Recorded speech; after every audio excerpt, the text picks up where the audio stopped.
Alhamdulillah, salatu wassalamu ala rasulillah, wa ala alihi wa sahbihi wa man wala. Oui, c'est la rentrée. La rentrée scolaire, certes, mais la rentrée aussi de nos politiciens qui sont revenus de vacances. Parlons d'abord de la rentrée politique et ensuite de la rentrée scolaire.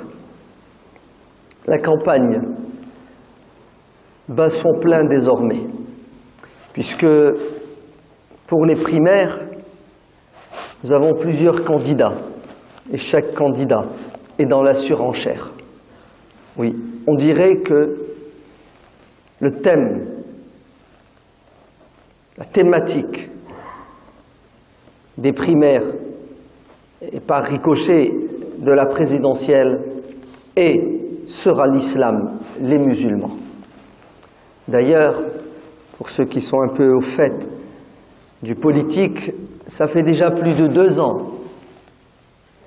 qu'on nous a avertis en nous disant qu'en 2017, les débats politiques tourneront autour du fait islamique. Et là, au moins, on peut dire que certains politiques tiennent leur parole, leur engagement. Ce qu'ils disent, ils le font. Le problème, c'est qu'une partie, et la majorité malheureusement de la communauté française musulmane, ne fait pas ce qui devrait être fait. Première des choses que nous devons faire, c'est nous aussi, faire la rentrée politique. Après la pause estivale, et je me demande si pause il y a eu lieu, on doit être au courant de ce qui se dit, de ce qui se prépare. Oui, il faut avoir une culture politique. Il faut lire, il faut étudier même. Pourquoi? Parce que vous êtes dans le collimateur de la plupart des politiques, malheureusement. Et ils vont vous utiliser, en tant que communauté musulmane française pratiquante.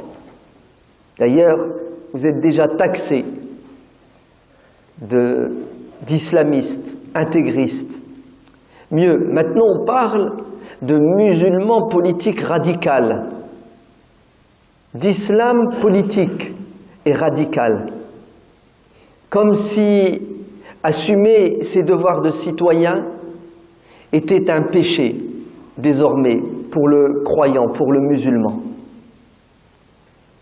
Devait être au courant de ce qui se dit, de ce qui se trame, non plus dans les coulisses, puisque tout s'entend, tout se voit et tout se lit aujourd'hui. Parce que les mois qui arrivent seront des mois de vaches maigres pour nous. Nous allons souffrir, comme Dieu le dit dans le Coran. Vous allez entendre de la bouche de certaines personnes des paroles qui vont vous faire mal. Adhan, non, vous faire très mal, kathiran. Pourquoi est-ce que nous sommes toujours dans l'attentisme? On attend que le malheur nous frappe pour réagir. Et si seulement nous avions des réactions pensées, réfléchies, intelligentes, pour couper le mal à la racine. Nos réactions sont toujours l'expression de l'émotion et de la passion, et elles ne mènent jamais à l'action. Résultat, certains politiques s'en donnent à cœur joie. La preuve, pas plus tard qu'hier, ou plutôt avant-hier, un candidat n'a pas hésité à dire que le problème de la France, c'est la présence de l'islam et des musulmans. Et que la France ne peut pas aller mieux tant qu'il y aura des musulmans. Alors bien entendu, il prend ses précautions, des musulmans radicaux. des musulmans, comme il dit, qui font de la politique. Et bien entendu, vous mettez derrière radical et politique qui vous voulez. Et c'est toute la communauté musulmane qui est jetée en pâture. Et d'ailleurs, c'est voulu, parce qu'ils n'ont plus de projet pour la société. Et d'ailleurs, j'ai même envie de dire, et s'ils avaient un projet, ont-ils les moyens pour mettre en pratique leur politique? Je crois que nos pauvres politiques ne sont plus que des marionnettes entre les mains de ceux qui dirigent le monde aujourd'hui. On est dans la mondialisation. On a perdu notre indépendance politique et économique. Alors au lieu de parler des vrais problèmes de la société, notamment le chômage, la précarité, on crée des faux problèmes. Le burkini, maintenant l'islam radical et politique, et peut-être demain encore des attentats. Et on va surfer sur la vague du terrorisme islamiste. Et pourquoi cela? C'est parce que nous ne voulons pas, en tant que citoyens musulmans, assumer notre responsabilité et dire « ça suffit ». Vous ne resterez pas dans l'impunité. Heureusement qu'il y a le CCIF qui fait un très bon travail pour traîner devant la justice ces hommes et ces femmes qui appellent à la haine, qui divisent notre société. Mais le travail du CCIF n'est pas suffisant. Croire que les démarches faites par le CCIF suffisent, c'est à nouveau une manière indirecte de nous déresponsabiliser en tant qu'individus, en tant que citoyens, et croire et penser que d'autres vont faire le travail à notre place. Nous sommes tous responsables de ce qui se passe et de ce qui va se passer si nous ne décidons pas de faire pression sur les politiques pour qu'ils arrêtent d'utiliser l'islam, la communauté musulmane, pour atteindre leur objectif malsain. Vous allez me dire comment faire?